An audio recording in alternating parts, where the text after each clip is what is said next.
Welcome to the lecture series on mathematics by Step Up Career Institute. तो आज हम लोग परमुटेशन कॉम्बिनेशन की पढ़ाई करेंगे, परमुटेशन कॉम्बिनेशन की शुरुआत करेंगे। तो सबसे पहले परमुटेशन कॉम्बिनेशन शुरू करने से पहले हम लोग फंडामेंटल प्रिंसिपल ऑफ काउंटिंग देख लेते हैं कि ये क्या है। तो फंडामेंटल प्रिंसिपल ऑफ काउंटिंग जो है वो आपके दो प्रिंसिपल्स हैं, एक एडिशन प्रिंसिपल और एक है मल्टीप्लिकेशन प्रिंसिपल।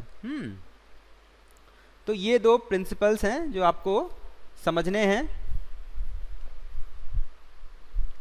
तो यहाँ पे एडिशन प्रिंसिपल जो है मैं अभी लिख दे रहा हूँ, इसको मैं अभी आपको एक्सप्लेन करूँगा। यहाँ पे मैं लिख दे रहा हूँ कि जहाँ भी कंडीशन में और आए तो वहाँ एडिशन प्रिंसिपल लगेगा, और जहाँ भी एंड आए वहाँ मल्टीप्लिकेशन प्रिंसिपल लगेगा। तो चलिए इसको ज़रा मैं एक्सप्लेन कर देता हूँ।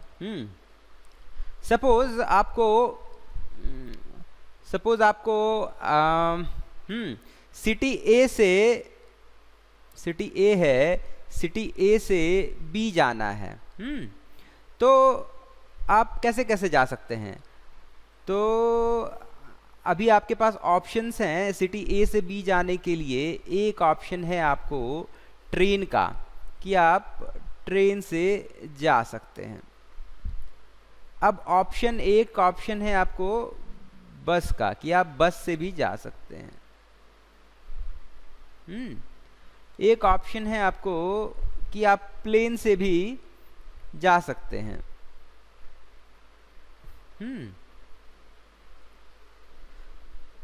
तो इसमें आपका क्या है, अगर आपको ए से बी जाना है तो या तो आप ट्रेन यूज कर लेंगे, या बस यूज कर लेंगे, या प्लेन यूज कर लेंगे। तो यहाँ पे वर्ड क्या आ रहा है? या आ रहा है, ईदर ट्रेन और बस और प्लेन। जरा ध्यान देंगे, ट्रेन आपका वर्क ए से बी का जाने का वर्क जो है, आपका जो ए से बी जाने का जो वर्क है, ए से बी जाने का, तो आप या तो ट्रेन से जा सकते हैं, या बस से जा सकते हैं, या प्लेन से जा सकते हैं। तो सब में और कंडीशन लग रहा है, कि आपका और कंडीशन लग रहा है इस तरह से कि आप ट्रेन और बस और प्लेन।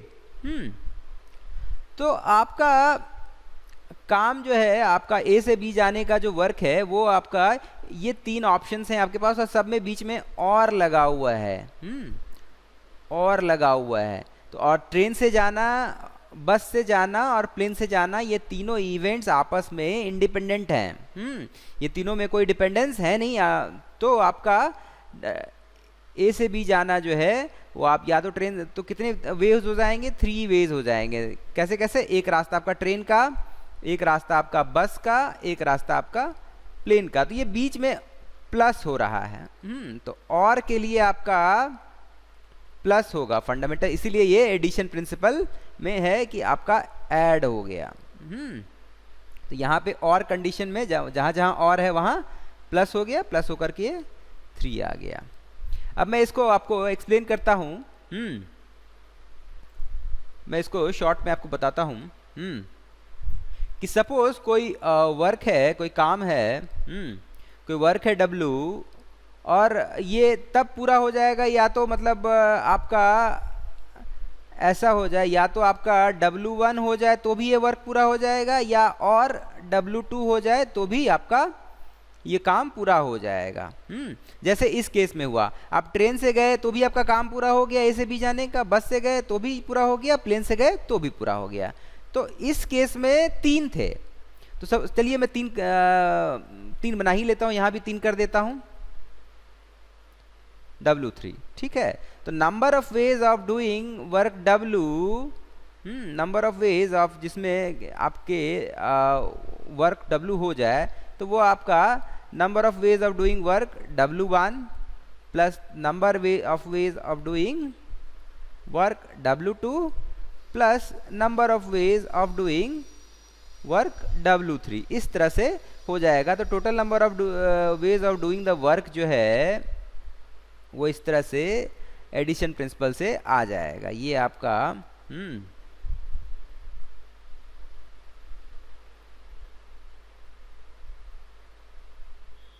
ये है total number of ways of doing work W। तो अगर सपोज तो ये हो गया। अभी धीरे धीरे ये आपका धीरे धीरे जैसे जैसे इसमें और एग्जांपल्स हम लोग देखेंगे तो ये बातें जो है क्लियर होंगी।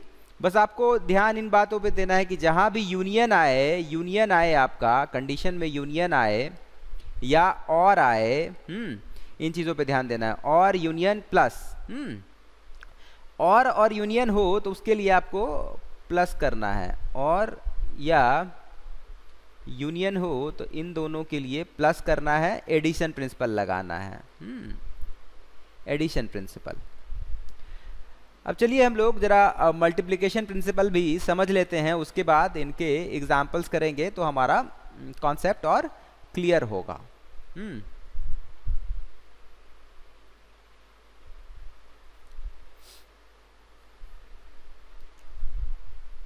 मल्टीप्लिकेशन प्रिंसिपल का इलस्ट्रेशन देखते हैं।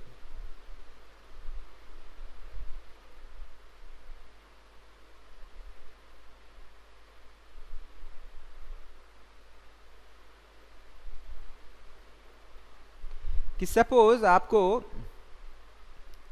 सिटी ए से सिटी सी जाना है और बीच में आपको सिटी बी पड़ता है। तो ए से बी जाने के लिए आपके पास 3 रास्ते हैं। सपोज एक रास्ता है ए, एक रास्ता है बी, और एक रास्ता है सी। फिर सिटी बी पे आ गए आप 3 रास्ते से। सिटी बी से सिटी सी जाने के लिए सपोज 4 रास्ते हैं। 4 वेज हो जाएंगे, 2 3 4 वेज। तो आपको जो है सिटी ए से सी जाना है। आपका वर्क तभी कंप्लीट होता है जब आप ए से सी जाते हैं। तो ए से सी जो है वाया बी होता है, कि आपको बी होकर के जाना पड़ता है। तो आपका किस तरह से हो सकता है, जरा इसको हम एक्सप्लेन करने की कोशिश करते हैं। कि सपोज आपका मैंने ए से बी के लिए रास्ता ए चूज किया, उसके बाद मैं या तो 1 चूज कर सकता हूं, या तो मैं 2 चूज कर सकता हूं, या मैं 3 चूज कर सकता हूं, या 4 चूज कर सकता हूं। तो ए से बी तक आने के लिए एक रास्ते के लिए मेरे पास फिर आगे 4 रास्ते हैं। तो इस तरह से 4 वेज तो मेरा यही हो गया। उसी तरह से अगर मैं बी भी चूज करता हूं ए से बी आने के लिए, तो 4 वेज मेरा फिर से 4 वे हो जाएगा। 1 2 3 4, B1 B2 B3 B4। B इससे ऐसे आया, मैं इस तरह से बी से आया, और एक इससे जा सकता हूँ, इससे जा सकता हूँ, इससे जा सकता हूँ, इससे जा सकता हूँ। तो ये चारों अलग रास्ते हो जाएंगे। तो फिर 4 तो यहाँ भी हो गया मेरा, और इसी तरह से सी के लिए भी 4 हो जाएगा, 4 रास्ते हो जाएंगे सी के लिए भी, अगर मैं ए से बी के लिए सी चूज करता हूँ। तो टोटल मेरे पास कितना रास्ता हो गया? 4 + 4 + 4, दिस इज इक्वल टू 12। अब जरा गौर करें, ये 12 जो है एक्चुअल में 3 × 4 नहीं है। ए से बी आने का जो 3 वे है, और वो मल्टीप्लाई हो गया बी से सी जाने का वे। और आप ए से सी तभी जा सकते हैं जब आप ए से बी जाएं और बी से सी जाएं, और है यहाँ पे एंड कंडीशन है। ये आपका वर्क तभी होता है, जरा गौर करेंगे, ये आपका तभी होता है जब आप ए से बी जाते हैं और एंड इंटरसेक्शन लगेगा बी से सी जाते हैं। या तो मैं इसको लिखूं, ए से बी जाते हैं एंड बी से सी जाते हैं, यहाँ एंड कंडीशन है। तो एंड कंडीशन है और हमको यहाँ दिख रहा है कि मल्टीप्लिकेशन लग गया, यहाँ पे जो मल्टीप्लिकेशन प्रिंसिपल का है, मल्टीप्लाई कर दिए। तो इस तरह से हमारा क्या हो गया, अगर मैं इसको लिखूं तो number of ways of going from A to C जो है वो हो गया number of ways of going from A to B into number of ways of going from A to C। Multiplication हो गया, और ये मल्टीप्लिकेशन प्रिंसिपल का। और हमने देखा कि यहाँ पे एंड कंडीशन लगता है, A to B and A to C। जो हम स्टेटमेंट बनाएंगे, जो कंडीशन बनाएंगे, तो उसमें एंड रहेगा। और सेट थ्योरी की बात करें तो इंटरसेक्शन, और एक्चुअल में करेंगे मल्टीप्लाई नंबर ऑफ वेज निकालने के लिए। तो आपको इन बातों पे ध्यान देना है कि जो भी लैंग्वेज बताएगा उसमें क्या हो रहा है।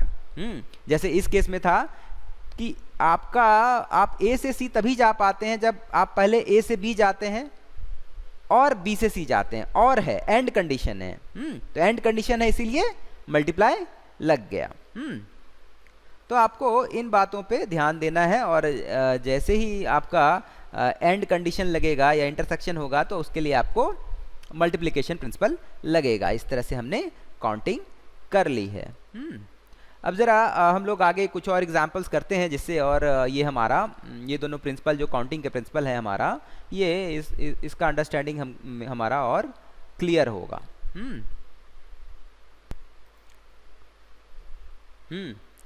अब हमारे सामने एक क्वेश्चन है कि Shabnam has 2 school bags. Shabnam के पास 2 स्कूल बैग हैं, 2 स्कूल बैग हैं, 2 school bags, 3 tiffin boxes and 2 water bottles. In how many ways can see carries these items choosing 1 each. That means आपको एक स्कूल बैग चूज करना है। आपको इस नंबर ऑफ वेज निकालने के लिए पहले आपको करना क्या है कि चूज 1 स्कूल बैग एंड 1, आपको 1 school bag, 1 tiffin box and 1 tiffin box and 1 water bottle choose करना है, क्योंकि आप एक ही स्कूल बैग लेके जाएंगे। शबनम एक स्कूल बैग लेके जाएगी, एक टिफिन बॉक्स में लंच लेके जाएगी और एक वाटर बॉटल ले करके जाएगी, जो कि लॉजिकल है। तो यही काम जो है, इसी काम को करने का हमको नंबर ऑफ वेज निकालना है। तो अब यहाँ ध्यान रहे कि ये सब जगह एंड है, तो एंड है, एंड लग रहा है, तो क्या होगा यहाँ पे काउंटिंग प्रिंसिपल, मल्टीप्लिकेशन प्रिंसिपल लगेगा। लेकिन पहले जरा प्रॉब्लम को फ्रेम करते हैं कि सपोज स्कूल बैग चूज करने के लिए हमारे पास 2 ऑप्शन हैं, या तो हम बैग 1 चूज कर लें या हम बैग 2 चूज कर लें। तो सपोज हमने बैग 1 चूज किया, उसके बाद हमारे पास टिफिन बॉक्स चूज करने के कितने ऑप्शन हो गए? 3 ऑप्शन हो गए। या तो हम टिफिन बॉक्स 1 चूज कर लें, या टिफिन बॉक्स 2, या टिफिन बॉक्स 3 चूज कर लें। इस तरह से tiffin box 1, tiffin box 2, tiffin box 3। अब हमने टिफिन बॉक्स सपोज 1 चूज कर लिया, तो हमारे पास फिर से 2 बॉटल वाटर बॉटल चूज करने का ऑप्शन है। सपोज हमने वाटर बॉटल B1 चूज कर लिया और यहाँ पे वाटर बॉटल B2 चूज कर लिया। ये B1 बैग है, यहाँ पे लिख दे रहा हूँ कि ये B1, ये जो इधर है यहाँ पे बैग का ऑप्शन है इस ब्रांच में। उसके बाद टिफिन हो गया, उसके बाद इधर वाटर बॉटल है, ठीक है, B1 B2। उसी तरह से फिर अगर आपने टिफिन बॉक्स T2 चूज किया है तो भी आप B1 B2 water bottle choose कर सकते हैं।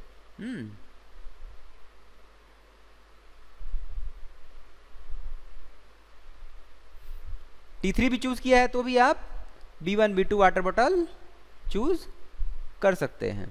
और इसी तरह से आपका इसके लिए भी हो जाएगा। अगर आप बैग 2 चूज करते हैं तो भी आपके टिफिन चूज करने के 3 ऑप्शंस हैं, T1 T2 T3, और फिर से यहाँ पे water bottle B1, water bottle B1 और water bottle B2, water bottle मैं लिख देता हूँ। उसी तरह से water bottle B1, water bottle B2, यहाँ भी same story, water bottle B1, water bottle B2। तो कितने वेज हो गए हम देख पा रहे हैं यहाँ पे, 2 2 4 2 6, 2 + 2 + 2, 2 3 जा 6, फिर से 6, तो ये 6 + 6 4 आया हमारा, सॉरी 6 + 6 12 वेज आ गया। 12 वेज आ गया। और अगर हम इसको देखें, एक स्कूल बैग चूज करने का ऑप्शन कितना था, दो स्कूल बैग था, तो 2 ऑप्शन इसके। फिर से आपको टिफिन बॉक्स 3 थे, तो 2 × 3, क्योंकि यहाँ एंड कंडीशन लगा हुआ है। फिर आपका वाटर बॉटल 2 था, तो 2 × 3 × 2, ये भी आपको 12 दे गया, जो कि सेम है। तो इस तरह से हमारा मल्टीप्लिकेशन प्रिंसिपल जो है वेरीफाई हो रहा है कि किस तरह से मल्टीप्लिकेशन यूज करके, मल्टीप्लिकेशन प्रिंसिपल को यूज करके हम काउंट कर सकते हैं number of ways. Multiplication principle आपका वेरीफाई हुआ यहाँ पे। तो इसी तरह से बाकी आगे जो भी क्वेश्चन आएगा हमें इसी तरह सोचना है काउंटिंग करने के लिए कि कहाँ पे हमको एंड लगाना है, कहाँ पे एंड लगेगा, कहाँ पे और रहेगा, और उसके अकॉर्डिंग हम लोग इस तरह से काउंटिंग कर लेंगे। यहाँ हमने एक एक करके ब्रांचिंग करके काउंट किया था ऑप्शंस, जैसे B1 T1 फिर वाटर बॉटल 1, इस तरह से।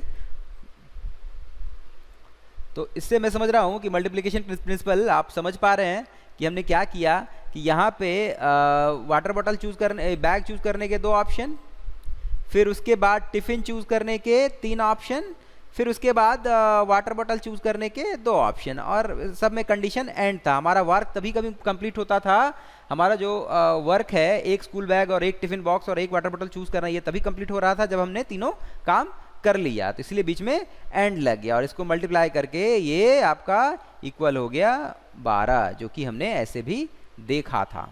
ऐसे भी हमने देखा था। अब एक दूसरा क्वेश्चन हम लोग देखते हैं। क्वेश्चन है find the number of 4 letter words, 4 letter words, number of 4 letter words with और without meaning, 4 letter words with और without which can be found out of the letters of the word rose. Rose के इससे where the repetition of the letters is not allowed, repetition आपका allowed नहीं है। तो 4 letter word बनाना है और आपको वर्ड दिया गया है रोज, और इसी के लेटर्स को यूज करते हुए आपको बनाना है, और ये पूछा जा रहा है कि कितने वर्ड बन सकते हैं। तो चलिए इसको देखते हैं। सपोज हमने 4 लेटर वर्ड बनाना है, तो हमने क्या किया, 4 बॉक्स हमने बना लिया, 1 2 3 4, हाँ 4 बॉक्सेस हमने कर लिए हैं। अब सपोज करें कि हमको ये इस प्लेस पे रखना है, फर्स्ट लेटर रखना है, तो फर्स्ट लेटर के लिए हमारे पास 4 ऑप्शन है, हाँ, क्योंकि रोज में क्या है 4 लेटर्स हैं, तो चारों में से कोई एक हम यहाँ पे रख सकते हैं। तो इस प्लेस के लिए हमारे पास 4 ऑप्शन हो गए, 4 ऑप्शन हो गए इस प्लेस के लिए। तो अब 4 में से एक हमने यहाँ रख दिया, रिपीटेशन अलाउड नहीं है, तो हमारे पास कितना बचा, 3 बचा, 3 लेटर बचा। तो इस प्लेस पे रखने के लिए हमारे पास 3 ऑप्शन आ गए, 3 ऑप्शंस हैं हमारे पास, 3 वे हैं। अब हमने एक इसमें से 3 में से एक इस पे रख दिया, तो हमारे पास 2 लेटर बचा। तो इस प्लेस पे रखने के लिए हमारे पास 2 ऑप्शन हो गए, 2 लेटर, और जो बचा हुआ एक है वो हमने यहाँ रख दिया है। और हमारा वर्क जो है, लेटर वर्ड बनाने का वर्क जो है, work of making word, making 4 letter word is completed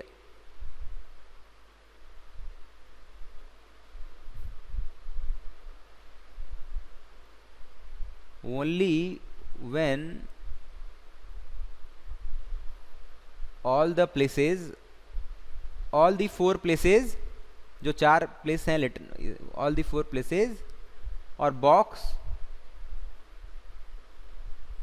are field.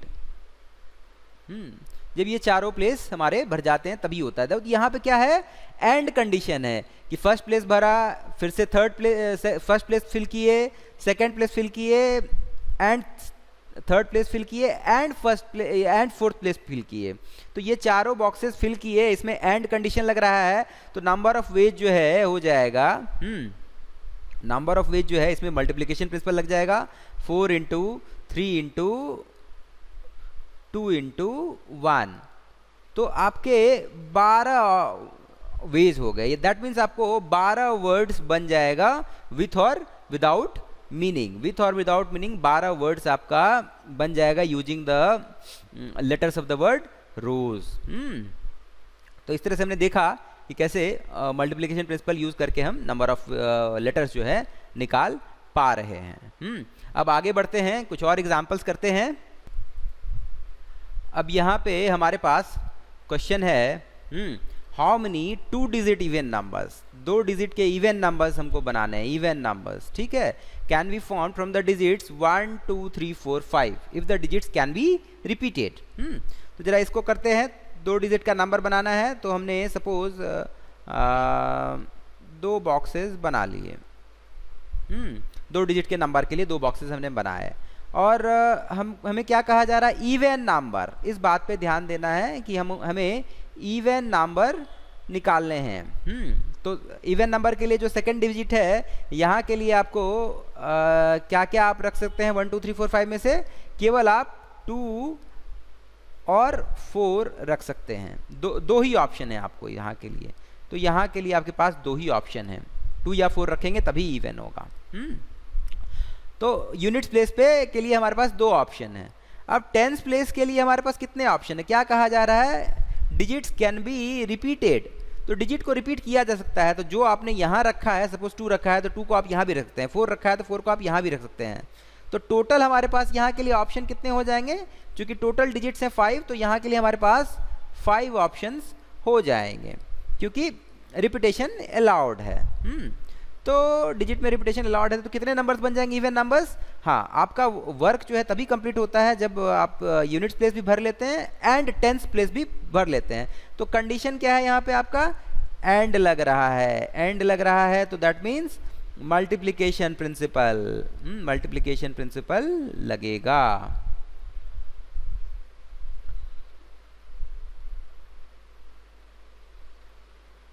Multiplication principle लगेगा, इसलिए number of 2 digits even numbers जो हैं आपके वो हो जाएंगे 5 इंटू 2। तो आपके 10 इवन नंबर्स 10 इवन नंबर्स बन जाएंगे, 10 इवन नंबर्स बन जाएंगे, 10 इवन नंबर्स यूजिंग आपका 1 2 3 4 5 यूज करके। तो मैं एज्यूम कर रहा हूं कि आपको समझ में आ रहा है। आगे एक दूसरा एग्जाम्पल करते हैं जिससे हमारा अंडरस्टैंडिंग और बढ़ेगा। अभी क्वेश्चन है, नया क्वेश्चन है, find the number of different signals. हाँ, नंबर ऑफ डिफरेंट सिग्नल्स आपको देखने हैं। Number of different signals that can be generated by arranging at least 2 flags in order, one below the other, at least 2 flags। Language पे ध्यान देना है हमको। On a vertical staff if 5 different flags are available, 5 different flags are available। तो आपको at least 2 flags को use करके number of different signals बनाने हैं, और फ्लैग्स जो है आप 1 बिलो द अदर रख सकते हैं। तो एटलीस्ट 2 है दैट, और आपके पास 5 फ्लैग अवेलेबल हैं, तो यहाँ पे आपको केस बन जाएंगे कि जब आप केस 1 जब आप 2 फ्लैग्स यूज करेंगे, यूज 2 फ्लैग्स। उसी तरह से दूसरा केस बन जाएगा केस 2। तो यहाँ पे आप 3 फ्लैग यूज कर लेंगे।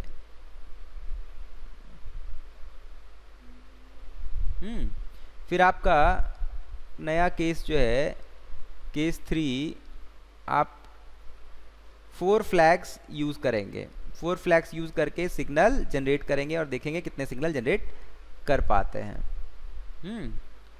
और केस 5 जो है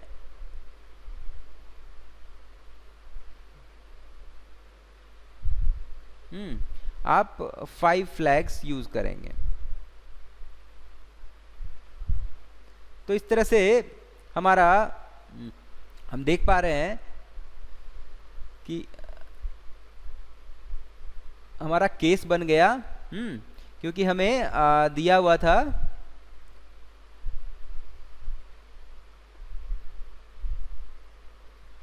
हमें जो है ऑप्शंस दिए हुए थे, एटलीस्ट 2 फ्लैग्स दिया हुआ था। तो अब देखते हैं जरा कि 2 फ्लैग यूज करके हम लोग कितना सिग्नल बना पड़ते हैं और 1 बिलो द अदर वर्टिकल करना है। तो सपोज 2 फ्लैग ऑप्शन है हमारे पास, 1 बिलो द अदर 2 फ्लैग हम यूज कर सकते हैं। तो अगर मैं रखूं तो ऊपर वाले झंडे के लिए हमारे पास कितने ऑप्शन आ जाएंगे? 5 ऑप्शंस आ जाएंगे क्योंकि हमारे पास 5 फ्लैग्स हैं। और यहाँ के लिए हमारे पास, नीचे वाले फ्लैग के लिए हमारे पास 4 ऑप्शंस बच जाएंगे क्योंकि एक फ्लैग तो हमने यहाँ पे यूज कर लिया। तो अब हमारा 2 फ्लैग का सिग्नल कब बनेगा? जब हमने फर्स्ट फ्लैग भी चूज कर लिया एंड सेकेंड फ्लैग भी चूज कर लिया। First and second. तो क्या हो जाएगा? 5 × 4 20 सिग्नल्स ऐसे बन जाएंगे। मल्टीप्लिकेशन प्रिंसिपल आपका यूज हो गया। अब केस 2 है, इसमें आपको 3 फ्लैग्स वाला सिग्नल जो है देखते हैं कितने बनेंगे। तो आपको 3 फ्लैग यूज करने हैं।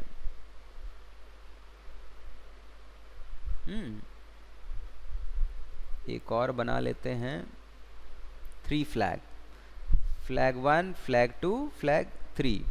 और सब में आपका 3 फ्लैग का सिग्नल तभी तैयार होगा जब आप तीनों फ्लैग्स चूज कर लें, 1 and 2 and 3।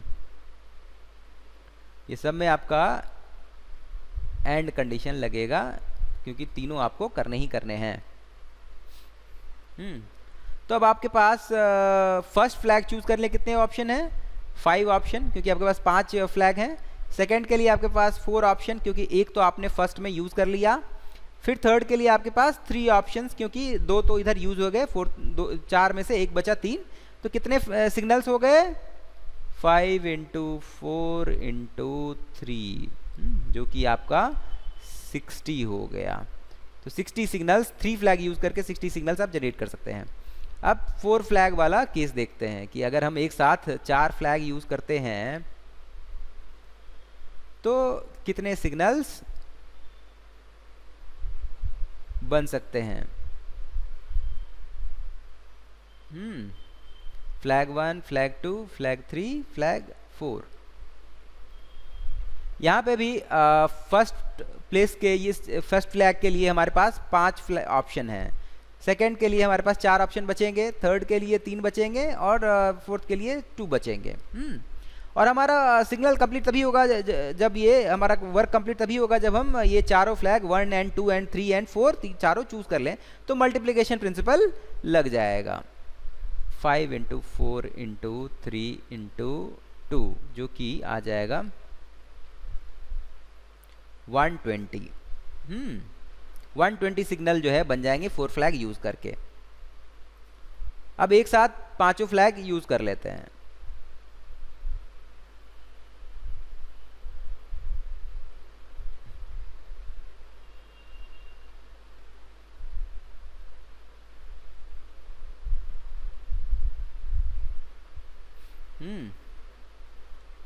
Flag 1, flag 2, flag 3, flag 4, flag 5।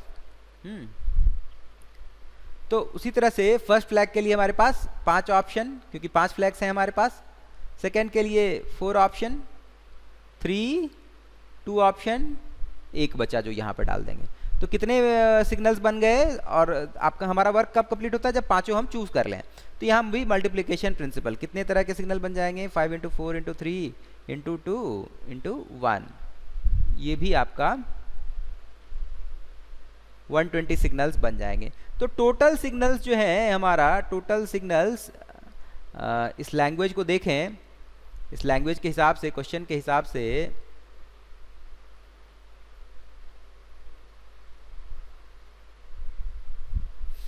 Total signals जो हैं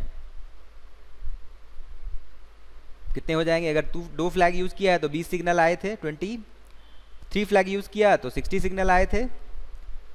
फिर 4 फ्लैग यूज किया तो 120 सिग्नल हुए थे, और 5 फ्लैग यूज किया तो भी 120 हुए थे।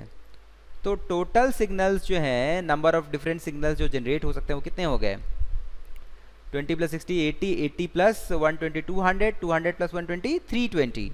तो आपको टोटल 320 सिग्नल्स जो हैं जनरेट हो जाएंगे। 320 सिग्नल्स आप जनरेट कर सकते हैं। यही आपका आंसर है कि total number of different signals जो है आपका 320 हो गया।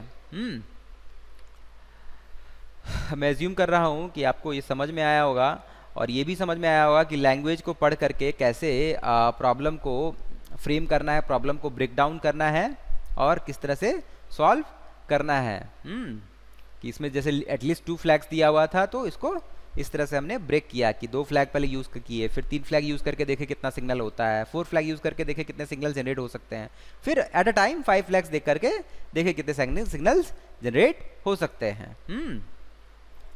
अब मैं एज्यूम कर रहा हूँ कि आपको मल्टीप्लिकेशन प्रिंसिपल जो है समझ में आ गया होगा अच्छे से। और आपका होमवर्क ये रहा, इस क्लास के लिए आपका होमवर्क ये रहा कि आप एनसीईआरटी जो है, एनसीईआरटी का फर्स्ट एक्सरसाइज सॉल्व कर लेंगे।